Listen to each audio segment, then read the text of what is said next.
We're going to do a special little segment on what you can do when you travel on airplanes or on cars and things like that when you're sitting for long periods of time, so that when you land you can be a little more refreshed, right?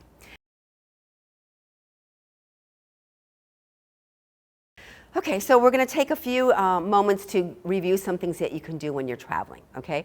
Most of the problem when we're traveling for long periods of time, especially on the plane, especially in cars, is that we're stagnant, right? We're just stationary in a certain position. And we all hear about, having clots in our legs or getting strokes because of that. So what do you think we're going to do first with our feet, right? We're going to pump them, right? We're going to pump them. So just take one.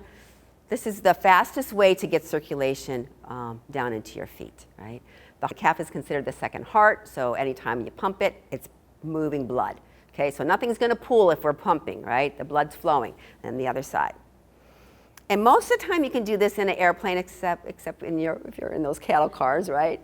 Good. And then we'll do both. Okay, so now you know that when you're sitting, your hips are kind of locked in the same position. So just doing those little penguins and pigeon toads. I don't think you're going to hit a neighbor if you do that, right? But you can feel it, right? You're going to get some lubrication in your hips, a little hip movement. Good. And then how about a little paddle? Good. You might start a little thing on the plane where everybody's going to be doing this. How about fun? Yeah, that'd be nice. Okay, and then come back in and maybe just do that. Yeah. Just do that for a few more rounds. We're just going to start to feel the sensation in the bottom of our feet. Okay, and then let them stop. Woo! A little tingling there, I hope. Yeah, just moving the energy there. So that's one thing you could do on the plane as well.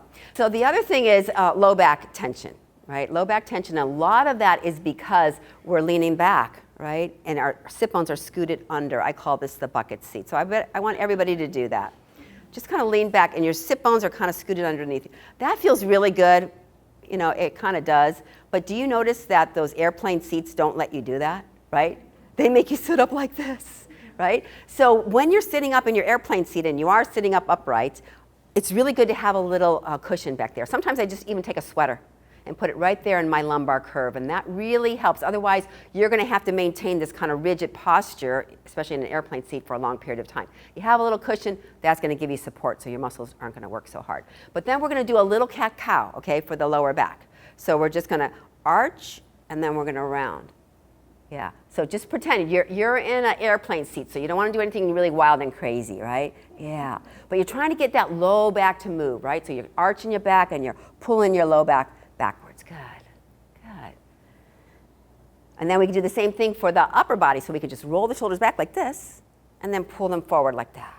Yeah, so that doesn't take a lot of space, right? You could even have your arms in the same position, or you could really just go like that a little bit, right? And then like that. That's going to help so much with your upper back tension, getting that movement, right? And then, of course, you can do the head nods, right? That's an important thing. And then you can look at your neighbor, hi, hi, right? That way. And then, of course, the sideways one, that one, and that one. Good. Now, sometimes I feel like I just need to extend my spine, and that's a hard thing to do when you're sitting down. So what I pretend to do, I pretend to do an adjustment up there on those little things, like go this, okay? Just move that little vent. Yeah, right, and then the other side, okay? So anytime we're reaching, we are actually lengthening, okay? So let's do it again. Just reach up, turn the knob a little bit, or just be messing with something up there. Okay, good. And then you could even just go like this. Sorry, everybody, right? Okay, good, good, good, good. And then release it. All right. Now, I know it's going to be a really hard thing to do, but if you can, you're going to take your knee up and you're just going to give yourself that little bit of a stretch in your low back, right? And if you can, you go down, right? It's like that kiss your knee. That's going to really help that low back. Good. And then the other side. And then one more for the hip. You can take it like this a little bit, right? That little Charleston move if you can. Good. Good when you're a passenger in the car, not when you're driving. Okay. Good. Right.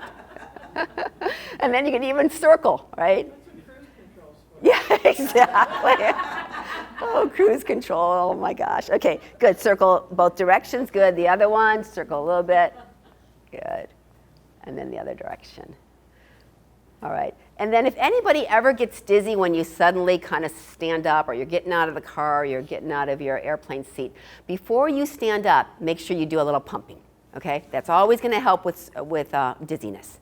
Again, it's just taking this, the circulation, getting the blood circulating around. And then you'll be more stable when you stand up.